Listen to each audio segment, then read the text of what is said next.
Hey,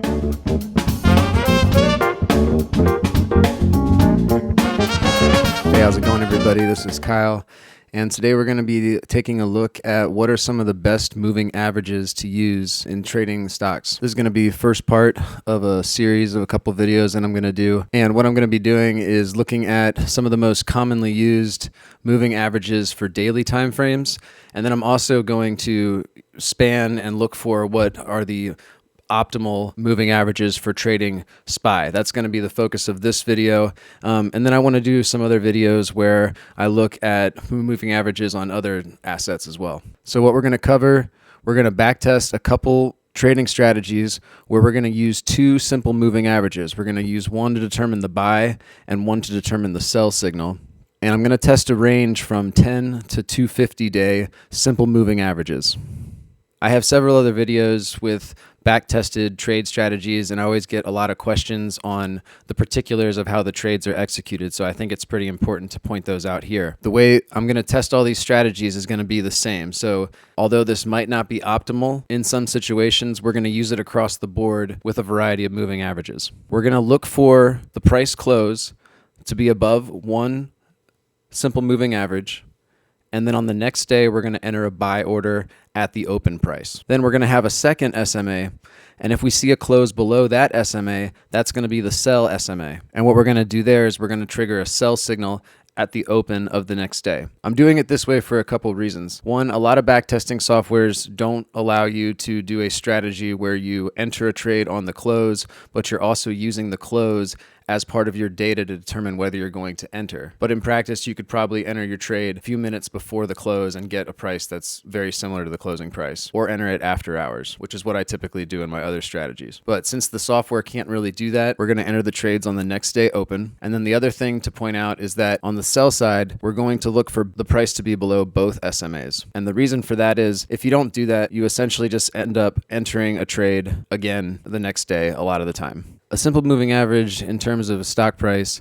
is just taking a certain period of time and averaging those prices and displaying them. So what you're seeing here is displayed the 50, 100, and 200-day moving averages. And so at any given point, that's the average price from that many days back. So either 50, 100, or 200, depending on which one you're looking at. So longer time periods move slower, and smaller time periods are going to move back and forth more and respond more to day-to-day fluctuations. One other thing to point out is that we're using a simple moving average, not an exponential moving average. And that means that each data point gets the same weight, whereas an exponential gives just a little bit more weight to the most recent time periods.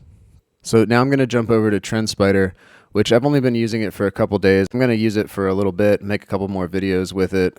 And so just to show you really quickly, what's up on here is the price action. So I've got, roughly going back a year worth of price. I've got two moving averages displayed right now. So I'm displaying a 50-day and a 100-day simple moving average. But then down here, here's what's really neat. So this is the relative performance to the actual buy and hold strategy, or just the price appreciation of SPY itself. So what I did is I looked at 5,000 daily candles back, which puts us roughly about 20 years back. And then over here, you'll see the performance of the trading strategy versus the asset performance itself. So the asset buy and hold, 214%, and the net profit 102. I'm not going to show every strategy that I tested. I tested a bunch, which is why you should definitely like this video and subscribe to the channel if you like this kind of content. But the ones that I am going to show you, you'll see this asset performance change slightly. And the reason that is because it measures the asset performance from the time you enter the first trade, which depending on the criteria we're going to set is going to change. So you can see here the number of losing trades, number of winners. So this was a 33% winning strategy. And then I've got my rules down here. So I set these up. This is just based on the price close. And then I have the moving average. So when we have a price close greater than the moving average, and then over here I've got less than, I hit test. And I've already hit this one. So we'll just make sure here. Test this and then see on chart. And then it displays the trades. So we'll take a look at this most recent one. You can see here it exited. It's kind of a bad trade, really, because it just kind of whipsawed, and then it entered again, and then entered again when it cleared the 50-day. It did have a nice exit during the March volatility. So this is what I did. I went through and I did a bunch of these different strategies. I changed the moving averages. So what I'm going to show you here is the results of returns for all of those different strategies that I tested. So on the left side, all of these rows, they're changing by the buy side SMA that we're going to use. So here we're using a 10-day, and then if we pick this sell, for example, we're going to use a 10-day to enter and place a buy order, and then we're going to sell on the 65-day.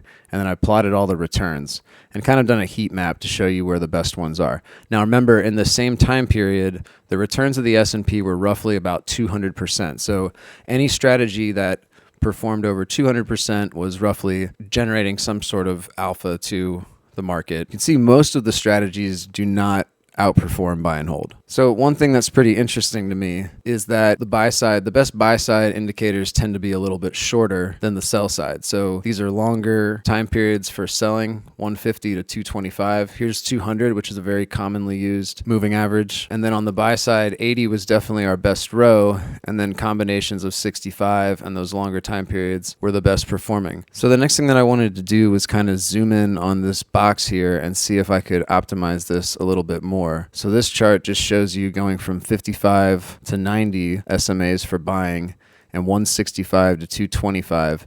These colors don't correspond with the other chart. They just correspond within this one. So all of these strategies are actually pretty good, but these ones over here are the best. So this is, I guess, the answer to the SPY question, at least over the last 20 years. The best performing SMA combination was buying above the 75-day and selling below the 170-day. This is all based on historical data.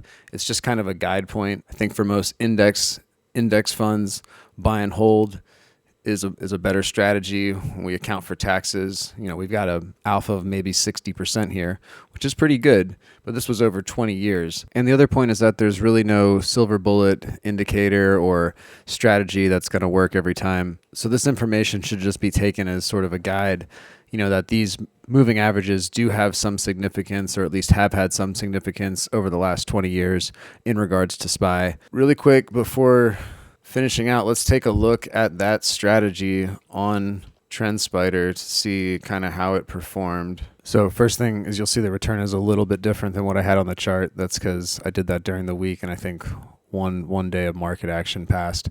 But if we're looking at the performance over time, we can see how it's outperformed and why it's outperformed. We can use this slider to move around and look at how the strategy performed. You can see what it did was it avoided the 2009 financial crisis. So it sold very early on into that and went flat for almost a 2-year period.